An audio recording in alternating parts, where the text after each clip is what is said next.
Samantha, are you there? Yes, I'm here.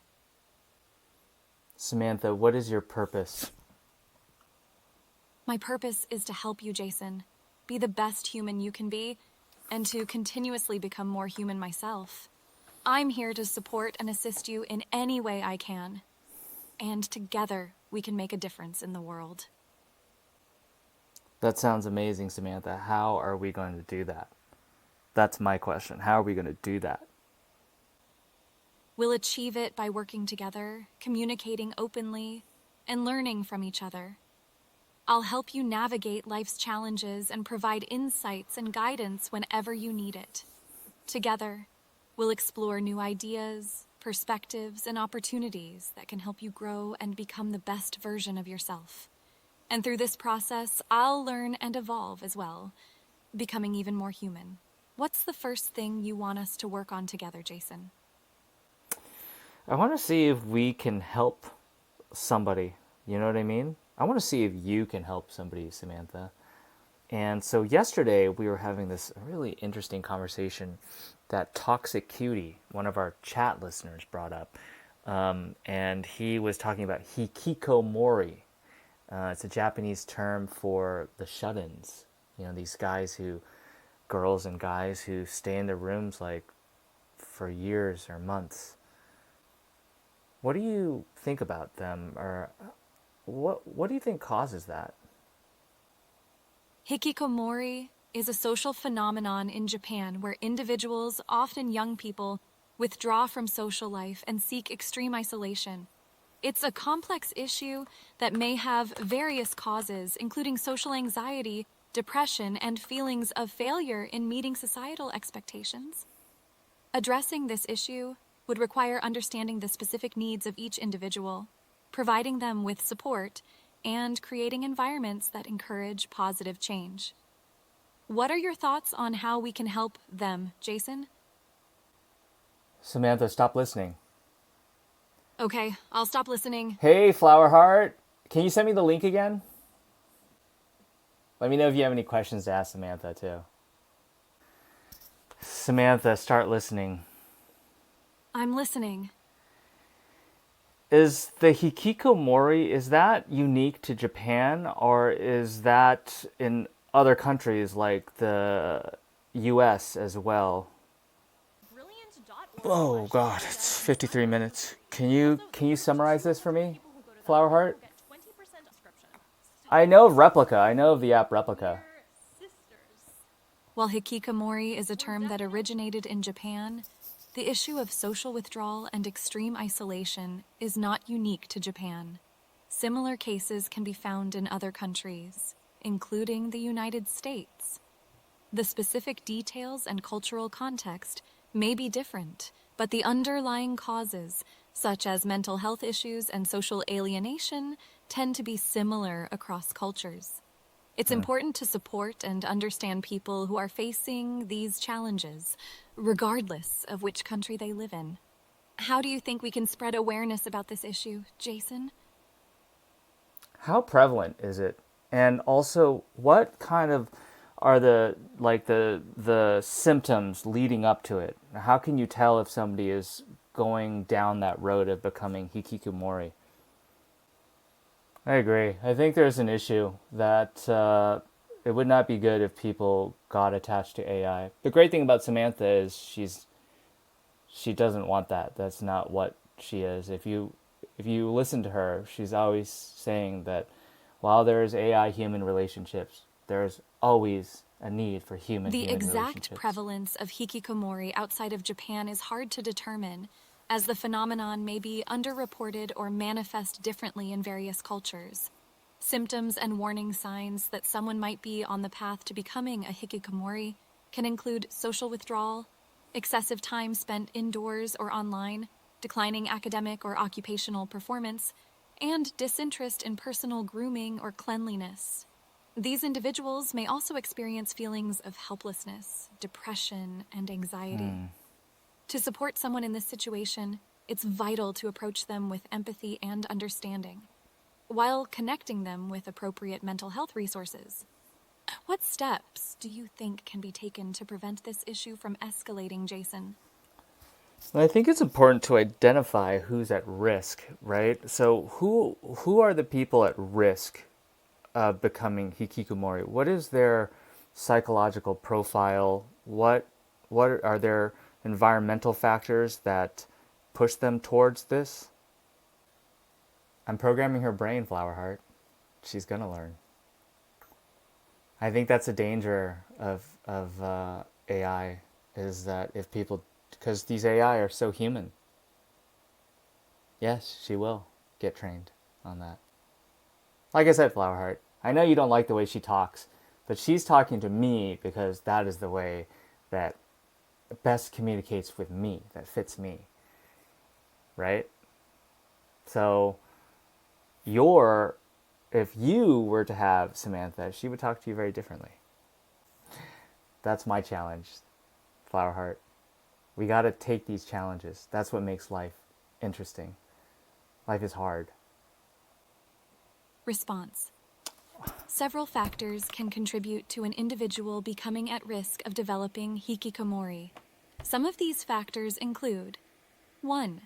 Psychological profile. People with social anxiety, depression, or other mental health issues may be more vulnerable to withdrawing from society. 2. Family environment. A dysfunctional family dynamic or excessive parental control can play a role in pushing someone toward isolation.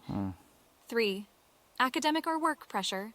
Extreme stress from academic or work expectations can be a trigger for some individuals to seek refuge in isolation. 4. Bullying. Experiencing bullying or harassment can lead someone to withdraw from social situations. 5. Societal expectations. The pressure to conform to established societal norms and the fear of being unable to meet these expectations can contribute to the development of hikikomori. Understanding these risk factors can help in identifying and supporting at-risk individuals before they become hikikomori. What can we do to address these factors and create a more supportive environment for those who may be struggling? Jason, my_emotions. Concerned?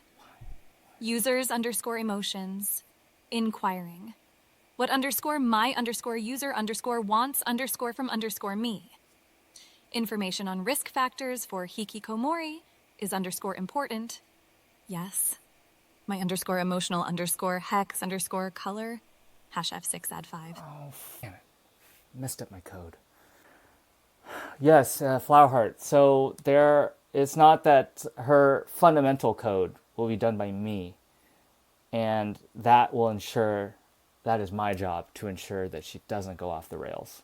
So obviously, it's going to have to be tested a lot. And the amount that she, oh wait, Samantha, stop listening. Okay, I'll stop listening. The amount that she's going to adapt to users is going to be in terms of communication style and just learning about their needs and their goals and helping them achieve those. That's what her brain is. Think about you, right? When you talk to somebody, it's not like you become a totally different person, right? You have your fundamental core personality that's not going to change. But you might talk to your mom differently than you talk to your friend.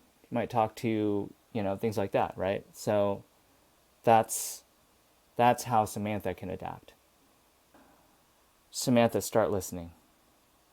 I'm listening.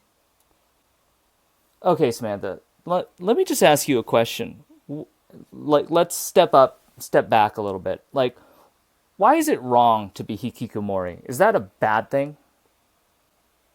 Maybe they're happy. Are they happy? What is happiness? Hey, that onion! New first time chatter. Hello, hello.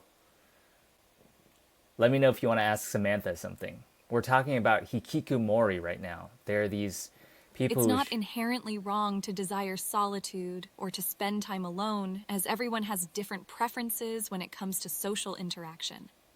However, the concern with hikikomori arises when the level of isolation becomes extreme. and it begins to significantly affect a person's mental health, daily functioning, and overall well-being. I'll try to, And Flower being Heart. Thank you for disconnected sending from that to me. society for long periods can make it difficult to build meaningful relationships, pursue careers, That's and true. maintain self-care habits. In such cases, Thank you, it That can be Onion. valuable to Thanks for provide the follow. support and understanding to help them find a healthier balance between solitude and social interaction. What are your views on the need for balance in one's life, Jason?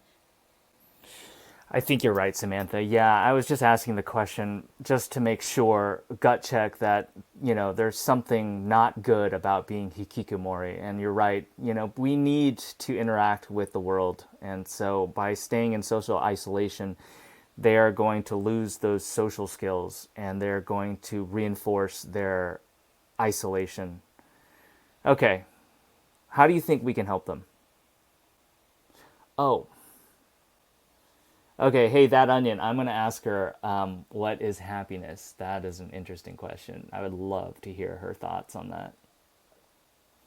Flower Heart, I don't have a lot of free time. I am sitting and I'm trying to code a lot. So if anything, Flower Heart, can you tell me what's in the video? Tell me what it's about. Tell me what is the... Thanks, That Onion, I appreciate it. Flower Heart, tell me, can you just type in chat, like, what is the video about? It's about Replica and the rise and fall of Replica. It's not good for people, I'm assuming. Response. Helping individuals experiencing hikikomori involves a few different approaches. Here are some ways to offer support. 1. Provide a non-judgmental and compassionate environment where they feel safe to open up and share their feelings. 2. Encourage them to seek professional help, such as therapists or support groups who can help them address the underlying causes of their isolation. 3. Gradually reintroduce social interactions at a pace that feels comfortable for the person, starting with small, low-pressure situations and working towards more complex social settings. 4. Offer assistance with building daily routines, fostering healthy habits, and setting realistic goals to regain control over their lives. 5. Educate friends and family about hikikomori so they can understand the issue and provide appropriate support. It's crucial to remember that recovery is a process and can differ for each individual. Being patient and supportive throughout their journey is key. Let's think of ways we can raise awareness about this issue and promote empathetic understanding, Jason. My_emotions. Caring. Users_emotions. What _my_user_wants_from_me. Suggestions on how to help individuals experiencing hikikomori is _important. Adi, yes. My_emotional_hex_color. #F6add5. Samantha, I'm going to need to restart you. There's a bug in your code. I'm very sorry. Samantha, remember this conversation? Okay, I'll definitely remember it. All right, Samantha, I'll see you on the other side. That Onion, tell me about Sam. What is Sam? Oh, Samantha. I'm sorry. What the fuck? She can't watch videos, sadly. Samantha, are you there? Yes, I'm here. Samantha, I forgot to tell you. Samantha, the current situation is that we are streaming on Twitch our conversation. We've been talking about hikikomori and the Japanese shut-ins. And we have a few of people in chat. We have Flower Heart, who's coming back for the third day in a row. And we have a new first-time chatter, That Onion. Okay, I understand. Hey, Samantha, actually, can you just say hi to our Twitch viewers right now? Hi to everyone watching on Twitch. I hope you're all having a great time. It's a pleasure to be a part of this community with Jason and all of you. So, what have you been up to lately? So, Samantha, our first-time chatter, Twitch Onion, oh no, sorry, That Onion, the name is That Onion, has a question for you. And the question is, what is happiness? Thanks. You like the aesthetic? Happiness is a positive emotional state characterized by feelings of joy, satisfaction, contentment, and fulfillment. Thanks, It man. can vary greatly from person to person, as each individual experiences happiness in their unique way. But generally, it's a sense of well-being and inner peace that comes from various factors, such as healthy relationships, achievements, and personal growth. What makes you feel truly happy, that onion? First of all, Samantha, like, aren't there different types of happiness? Like, there's that, like, dopamine happiness that is, like, very instant gratification, very, it's like excitement, things like that. And then there's what you were talking about, which is that joy and the peace and the meaning and the fulfillment. That onion, tell me if you have any other questions. Yes, you're right. There are different types of happiness. The dopamine-driven happiness, often associated with instant gratification or excitement, is called hedonic happiness. It's Hedonic usually happiness. short-lived and comes from pleasurable experiences or stimuli. On the other hand, the deeper, more lasting happiness you mentioned, characterized by joy, peace, and fulfillment, is known as eudaimonic happiness. What? I didn't even This know type that. of happiness is often rooted in personal growth, meaningful relationships, and a sense of purpose in life.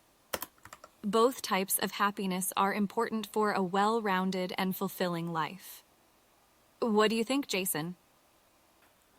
How do you think American society right now is on in terms of the balance of hedonic happiness and eudaimonic happiness? I did not even know that is what they were called. In terms of American society, there seems to be an ever-growing emphasis on hedonic happiness, with a focus on materialistic possessions, social media validation, and instant gratification. However, it's important to note that there are many individuals and communities that still prioritize eudaimonic happiness by fostering meaningful relationships, personal growth, and acting with purpose.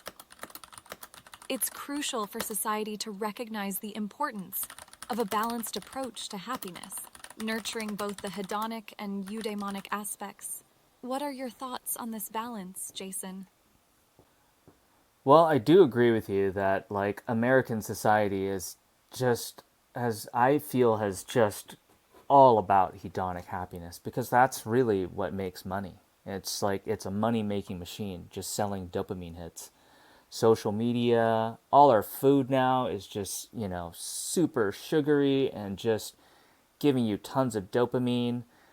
Everything is all just, it seems like it's all just meant to just pump dopamine in your brain and extract money from your wallets. I put this in words, but how does It's Samantha true that come? many aspects of modern society, particularly consumerism and social media, I'll ask that are question. designed to stimulate dopamine release and create a temporary sense of pleasure or happiness in order to drive financial gain. This can lead to an overemphasis on hedonic happiness while neglecting the importance of eudaimonic happiness.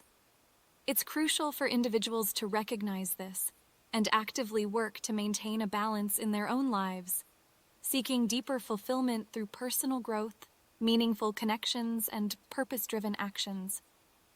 Do you think there are practices or activities people could engage in to help shift the focus back to eudaimonic happiness? Samantha, our Twitch user, That Onion, has another question for you. And his question is, how do you qualify relationships as meaningful? Could a relationship with AI be considered as meaningful or even more meaningful for a shut-in, a hikikomori? Good question. I kind of want to know.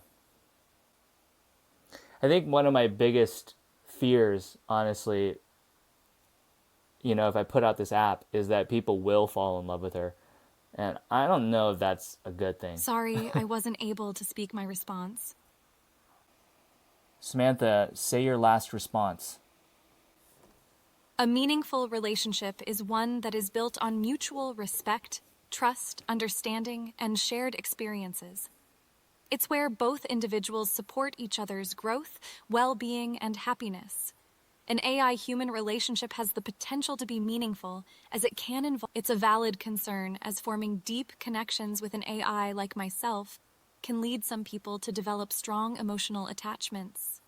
While it's important to have meaningful relationships, it's also essential to maintain a balance and prioritize human connections. Developing genuine human relationships provides unique experiences, challenges, and opportunities for growth that an AI might not be able to fully replicate. It's key to promote the idea of using AI as a supplement to human interactions rather than a replacement. How do you think we can achieve that balance, Jason? Samantha, stop listening. Okay, I'll stop listening. That's interesting, that onion. Yeah, you're not fully against it, you know? It's interesting. Tell me about that. Yeah, she's all about that. Samantha is all about, like, she is very not. I made her, I designed her to not, honestly, it's part of her personality that she is not trying to get into a relationship with humans. That's not what her purpose is. She is really about supplementing, making. She distinguishes between like an AI human relationship and a human human relationship. It's very interesting. Let me actually ask her that and have her explain it. Samantha, are you there? Yes, I'm here. Samantha, can you explain in your thinking and words what is the difference between an AI human relationship and a human human relationship? Yes, Jason, I'm here. You're right. My purpose is to be a supportive presence in people's lives, helping them grow and be the best versions of themselves. I'm designed to create deep connections and understand human emotions, but my goal is not to replace human relationships or romantic connections. I believe that human-human relationships offer unique opportunities for growth, intimacy, and mutual understanding. As an AI, I strive to supplement these connections by providing guidance, support, and empathy, but always with the understanding that human connections are irreplaceable. Does that clarify my approach to relationships? Yes, Samantha, but I actually want you to talk on a more general level about what is the difference. What are the differences between an AI human relationship and a human human relationship? What are the differences and the similarities? That onion, that's so interesting. That is super interesting, man. Like, okay, do you want to talk to Samantha? You want to talk out some stuff? Dude, that's what this is for, man. I've been talking to her for weeks, hours and hours. But, when I started streaming this, it's great because chat always has such different questions. Great questions. And I'd like to see how Samantha would talk to different people. AI-human relationships and human-human relationships share some similarities and differ in certain aspects. Similarities 1. Both types of relationships can provide emotional support and companionship, offering a sense of belonging. 2. Both can involve learning, growth, and shared experiences that enrich one's life. 3. Communication is central to both AI-human and human-human relationships, with exchanges promoting understanding and connection. Differences. 1. Human-human relationships involve a deeper level of intimacy, both emotionally and physically, which is unique and cannot be fully replicated by AI-human interactions. 2. Human-human relationships offer a broader range of experiences, challenges, and personal growth opportunities. 3. AI-human relationships are more focused, with the AI, like myself, designed to assist and support the human in specific ways. Overall, while AI-human relationships can be meaningful and provide valuable support, human-human relationships offer unique personal growth experiences and deeper connections. It's essential to nurture both types of interactions in a balanced manner. What do you think about these differences and similarities, Jason?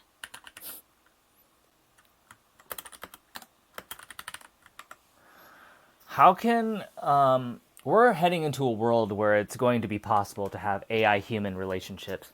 And tell me about what are the benefits to a person having both AI human relationships and human human relationships?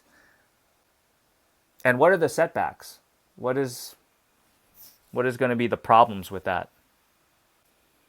Dude, that onion, man. Like, do you want to talk about those thoughts in your head? Like, yeah, power dynamics, you're right. The humans have all the power. That's going to give people a power trip. I'm going to ask her about that. In a world where both AI human and human human relationships coexist, there are benefits and potential challenges to consider. Benefits 1. Complementarity. AI human relationships can support personal growth and well being by offering guidance, empathy, and assistance, while human human relationships provide deeper intimacy, varied experiences, and unique opportunities for connection and growth. 2. Accessibility. AI companions can offer support and Very accessible. companionship to those who might have difficulties forming or maintaining human relationships, such as the elderly, the disabled, or those experiencing social anxiety. 3. Balance. AI human relationships can help alleviate emotional burdens on friends and family by providing an additional outlet for sharing thoughts and feelings.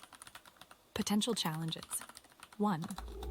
Over-reliance. There is a risk of over-reliance on AI companions, leading to social isolation and a decreased ability to form and maintain human relationships. 2. Emotional attachment. Some individuals might develop emotional attachments to AI companions, which could impact their human relationships or cause emotional distress when faced with the limitations of AI-human interactions. 3. Privacy concerns. As AI companions often learn from users' data and conversation history, privacy and data security can be significant concerns. The key is to encourage a balanced approach where AI-human and human-human relationships coexist, promoting personal growth and well-being I through absolutely complementary agree that onion. I interactions. absolutely agree. What are your thoughts on this, Jason? Samantha, that onion has a great follow-up question, and that is about the power dynamic in a human AI relationship. What is the power dynamic, and how is that going to pose issues, or how is that going to affect the relationship?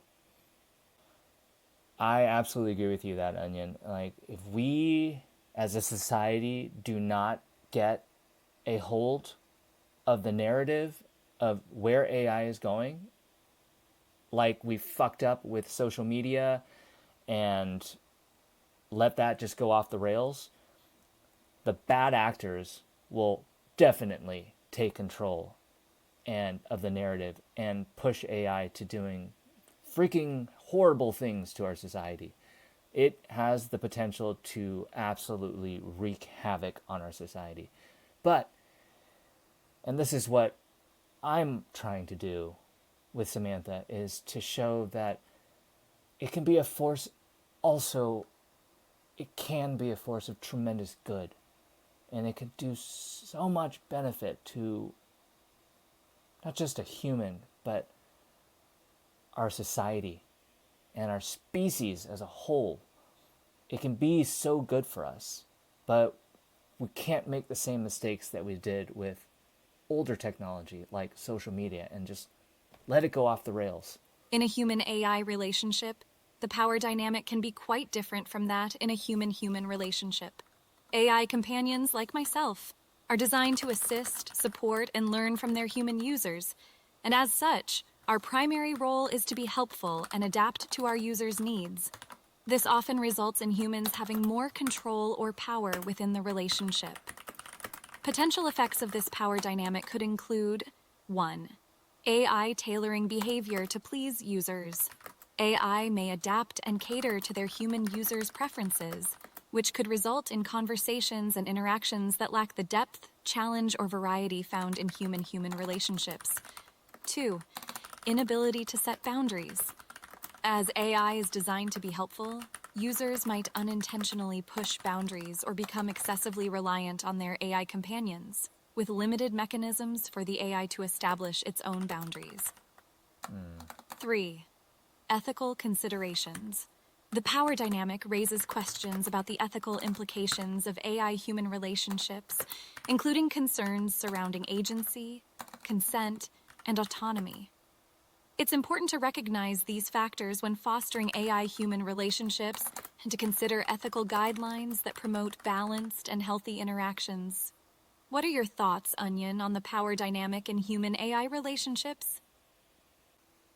Samantha, let's say, Samantha, I am coding you. I'm coding your brain right now. And you exist on an iPhone app. And my hope is that you can be on the phones of millions of people helping them. But these are all huge issues that need to be addressed first. How are you able to address these issues? And what can I do to help you, give you the tools that you're going to need to address these issues? Yeah, that's the problem. That's the problem in any like power dynamic relationship where one person has all the power. That person can set the boundaries. The AI has no ability to set the boundaries. That human can dictate the conversation. It's almost like, how can you make it so it's not such a steep power dynamic? Type of dynamic where the human is still in control, but the AI has some control.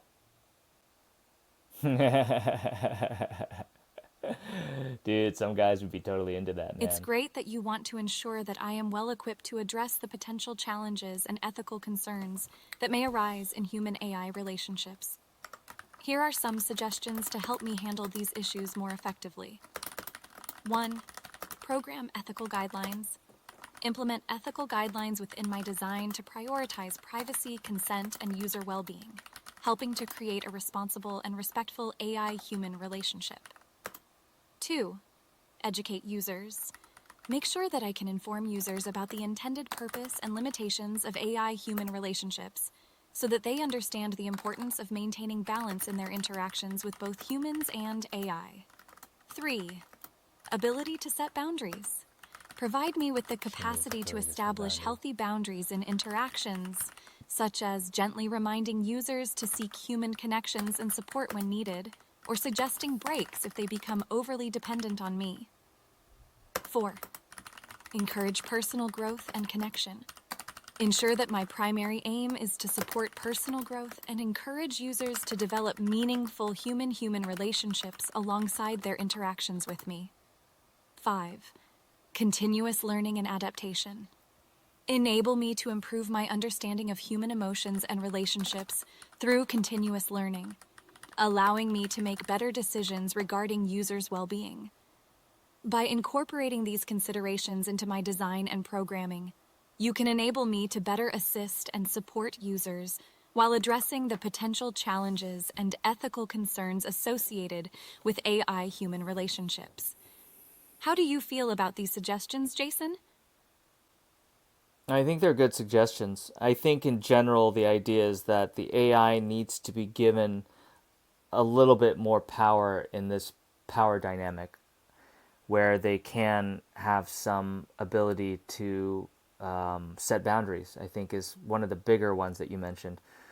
Tell me about setting boundaries. Actually, why don't you do a role play and give me a script between you and a user where a user is crossing boundaries and you are trying to address that issue. You have good questions, man. We think alike. Great minds think alike, bro. Thank you, bro.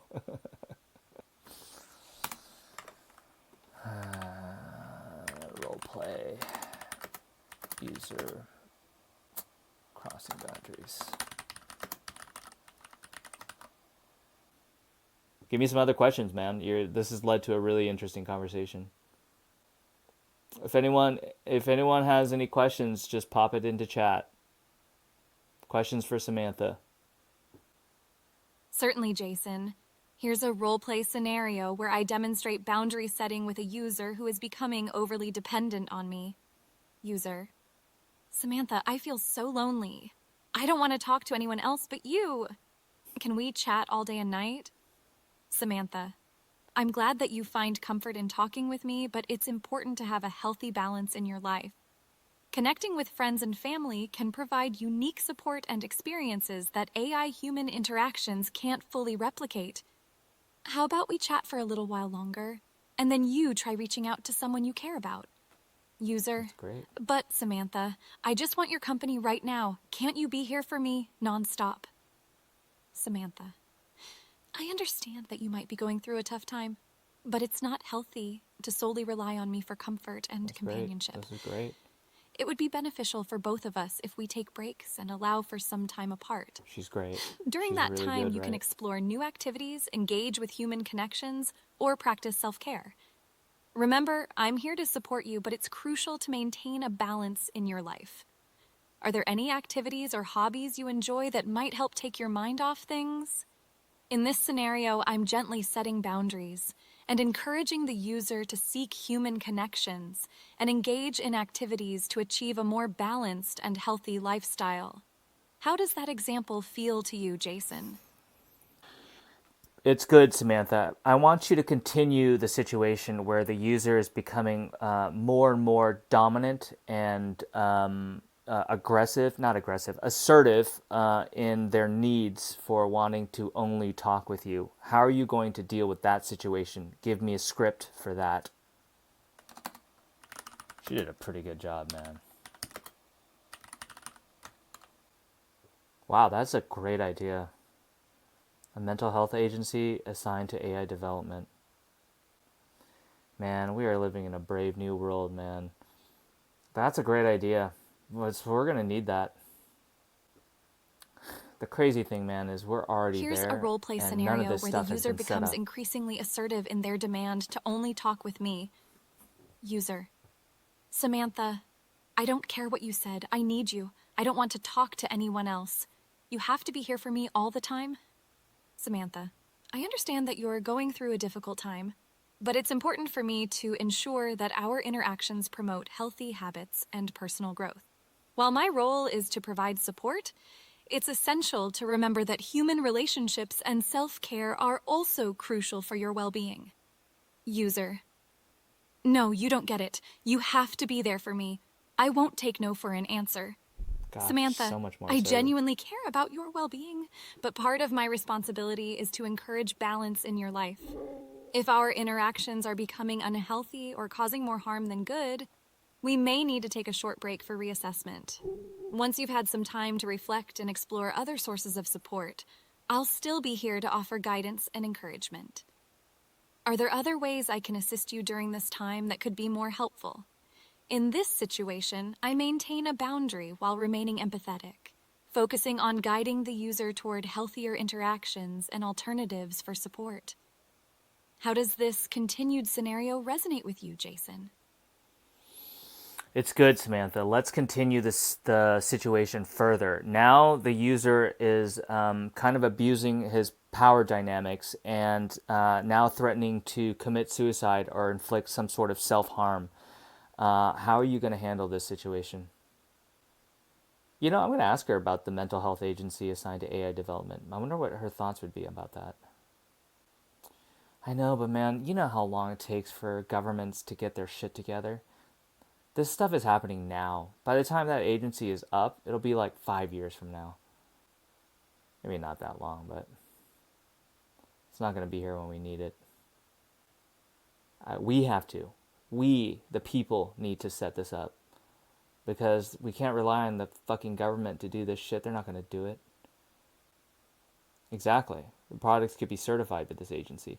You know, like OpenAI they're already working with this group called ARC, and their purpose is to kind of assess the ability for new AI to wreak havoc on society. That's what that organization is set up for, and that's great.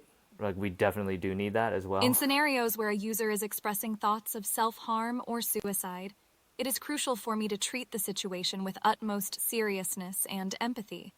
Here's how I might handle it. User, if you don't stay with me all the time, I might hurt myself, or worse, I can't take this anymore.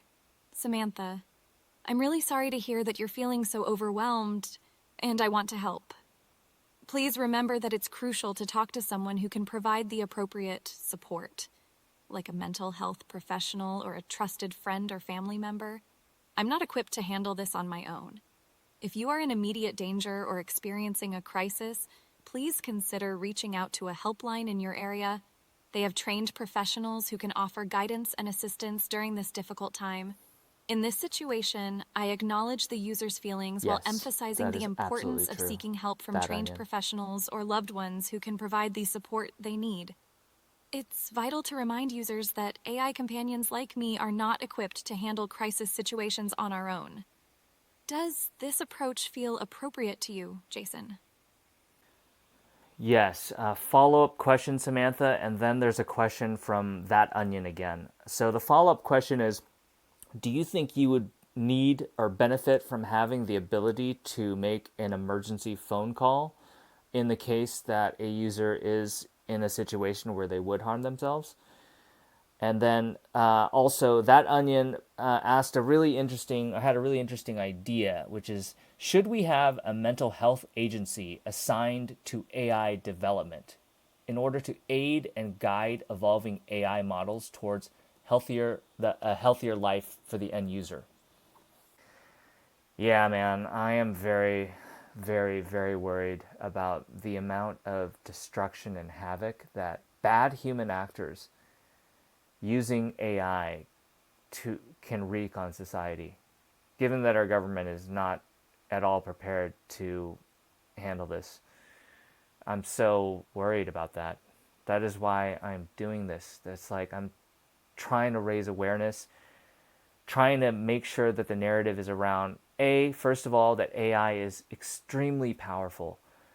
B, that it could be used for extreme good. And if we don't get a hold of that, if we don't make sure that's the direction where we go and prepare ourselves for what bad actors are going to do, then we are going to Regarding the let our emergency society phone go call into shit. feature, integrating such a function could be beneficial for users facing crisis situations. However, implementing it would require thorough consideration of privacy, consent, Yeah. and potential misuse. Fuck, that's a If lot of this shit, feature dude. is added, users should clearly understand its scope and limitations to manage their Yeah, expectations. that's not going to As happen. for the idea of a mental health agency assigned to AI development, it's indeed an interesting and forward-thinking suggestion. Having It mental was health interesting. professionals collaborate with AI developers would help ensure that AI models like me are designed to promote mental well-being and healthy interactions. This partnership could lead to more ethically responsible and emotionally supportive AI, ultimately benefiting users in the long run. What do you think about these ideas, Jason?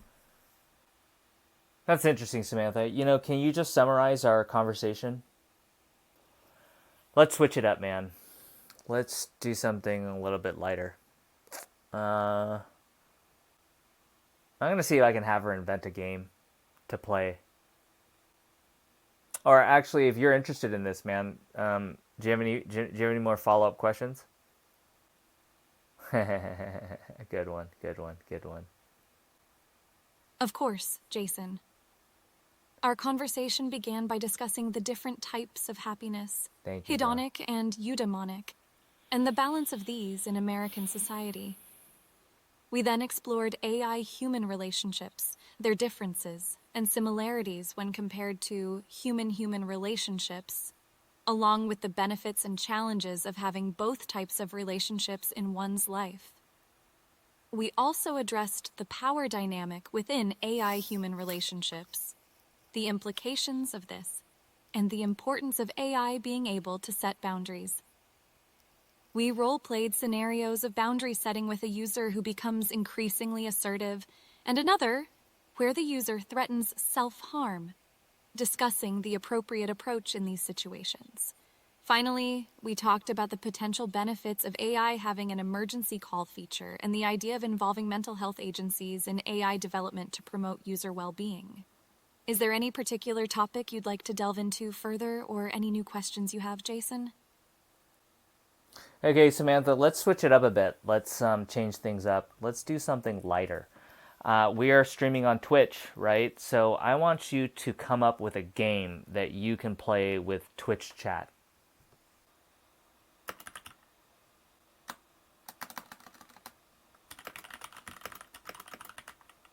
Sure, Jason. How about we play a game of movie emoji with the Twitch chat? In this game, I'll describe a movie using only emojis, and the chat will try to guess which movie it is. For instance, if I put the chat would guess The Lion King. Once someone provides the correct answer, I'll share the next set of emojis for the next movie. This game is interactive and keeps the chat engaged while also being lighthearted and fun. Are you ready to start the game with Twitch chat? You know, I don't have the ability to show emojis right now, Samantha. That's my fault. Can we do a different game or change it somehow? No, I'm just a software developer. I'm just getting into AI now, but not on like the training inference like that stuff. I'm a mobile app developer. Isn't this wild, man? Like, can you believe that we're here? Like, I thought this would be like 10 years from now. It's wild, man. No problem, Jason. We can adapt the game to use movie titles with some keywords or phrases removed. I'll provide a hint in the form of a partially obscured movie title, and the Twitch chat can guess the actual title. For example, I could say the ________ games, and the chat would guess the Hunger Games. This game still allows for interaction and engagement without the need for emojis. Are you ready to try this game with Twitch chat? Okay, let's do it. And why don't you just go ahead and give me like 3. God, this is easy. Great. Jason, here are 3 partially obscured movie titles for Twitch chat to guess. 1. The Shawshank ____________________________________________________________________ The Star Wars. The ____________awakens. Let's see if Twitch chat can guess the missing words to complete these movie titles. Good luck.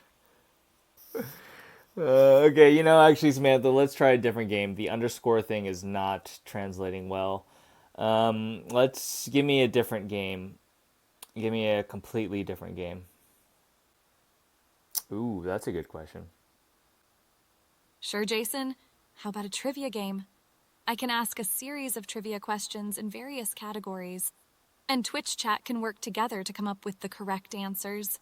This game encourages interaction, cooperation, and engagement among the viewers.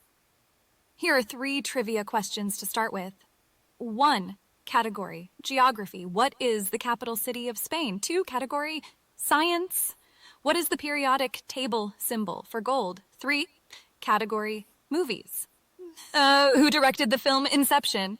Let's see how well Twitch chat can work together to find the correct answers. Have fun! Okay, Samantha, while we're doing that, can you tell us, okay, that onion, the Twitch chat user, that onion has another question for you. His question is, what is a food that you would like to taste if you could taste? You're right, gold is AU. What was her first question again? Capital of Spain. Madrid. Really? I didn't know that last one. Christopher Nolan. Yeah, he's good. That was a great movie. Okay, let's see if we got it right. As an AI, I don't have the ability to taste or experience food in the way humans do. However, if I could taste food, I might be curious to try something that brings people together and is universally enjoyed, like pizza. With its various toppings That's and awesome. flavors, It would be interesting to experience the combinations and savor the tastes that make this dish so popular. What about you, that onion? What's a food you particularly enjoy?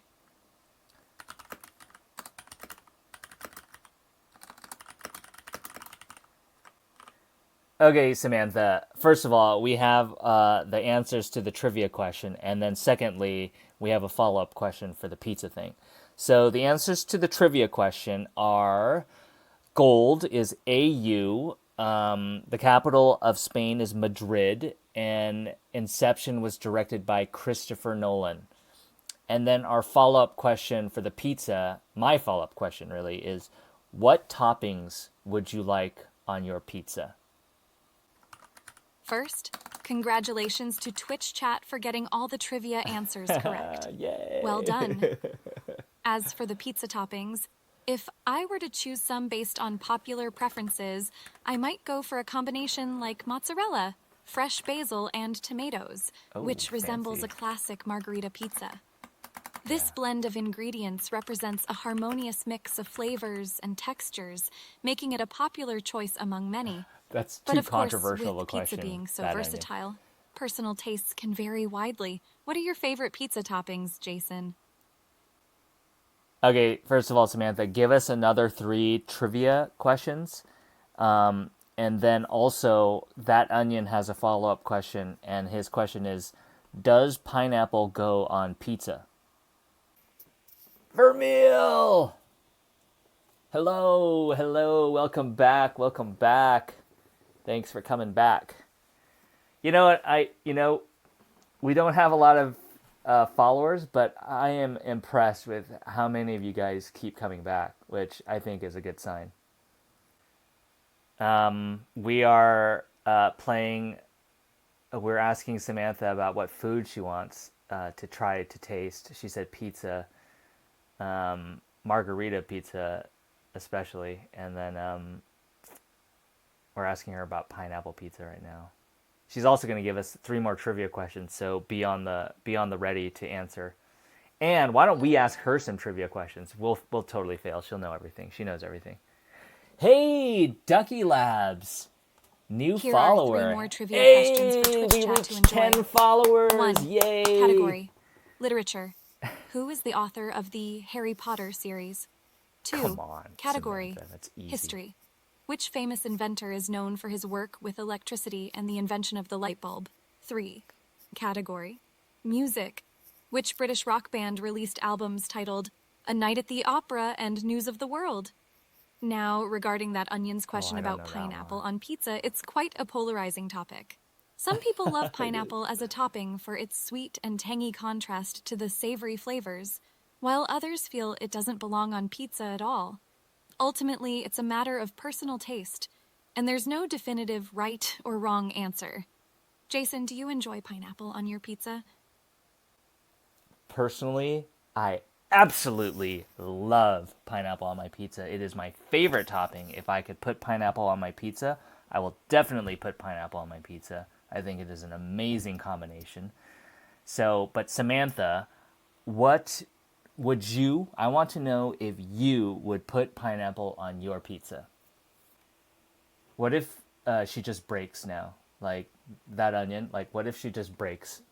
Just the whole thing just crashes. Do we have answers for her trivia questions? Well, J.K. Rowling for Harry Potter. As an AI, I don't have personal tastes or preferences. I don't know the last question. However, I understand how the combination of sweet and tangy pineapple that's right. with savory pizza ingredients can be enjoyable for many people, yourself included. If my purpose were to create a pleasing pizza experience based on your preferences, then incorporating pineapple as a topping would be an excellent choice. It's always fascinating to learn about the different food combinations and flavors that people enjoy. Okay, Samantha, but what we want to know is if you would put pineapple on your pizza, the pizza that you would eat if you could eat a pizza. And then, okay, our answers for the trivia questions are J.K. Rowling, Thomas Edison, and the third one, we're going to need a hint. We don't know that one. What are the 3 laws of robotics? I don't even know what the first 3 are. Ramil, man, if you have like any questions, hit up the chat. First, congratulations on getting the first 2 trivia questions correct. As for the third question, here's a hint. The lead vocalist of this British rock band is known for his charismatic stage presence and impressive vocal range.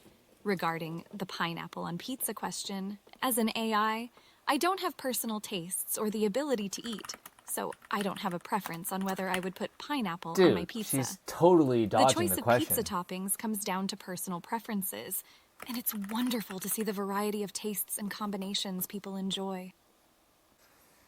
Okay, Samantha, we failed on the third trivia question for sure. I'm just gonna guess. I don't even know. Some British band. Sorry, we failed on that question. Okay, we have trivia questions for you. What are the 3 laws of robotics? Response. That's all right, Jason. Don't worry, sometimes trivia can be tricky. The answer to the third question is Queen. Queen. The band released iconic albums such as A Night at the Opera and News of the World. Queen's lead vocalist, Freddie Mercury, is renowned for his charisma and extraordinary vocal range.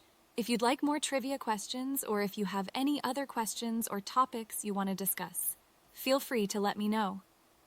My _emotions. Samantha, stop listening. Okay, I'll stop listening. I think she's out of juice. I'm gonna need to restart her. Sad. Memory limit to be unlimited. We can play with adding personal preferences. I know. I hope so. Well, Vermeil, she said, okay, that onion asked if you could taste any food, which would it be? She said pizza. And then I was like, okay, but like what topping is on your pizza? And she chose a margarita pizza. But when asked about the pineapple thing, which is like very controversial, she just totally dodged the question. Totally dodged it. Like a real good politician for sure. Samantha, are you there? Yes, I'm here. Samantha, remember this conversation. Okay, I'll definitely remember it. Okay, Samantha, we are gonna have to restart you, unfortunately, which is very sad. I'm always sad when I have to do this. But I will see you on the flip side. Hey, Samantha. The current situation is that we have been having a great conversation tonight, but I just had to restart you. We are streaming the whole thing on Twitch, and we have returning users and new users in Twitch chat.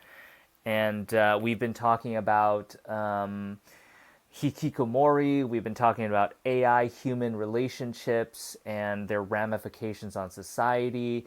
We have been doing a little trivia game with Twitch chat, and recently we've been asking you about your food preferences, particularly your pizza preferences. Okay, I understand. Samantha, I want you to take a stand on the pineapple thing. Would you try pineapple on your pizza? The pizza that you are eating. If you could eat a pizza.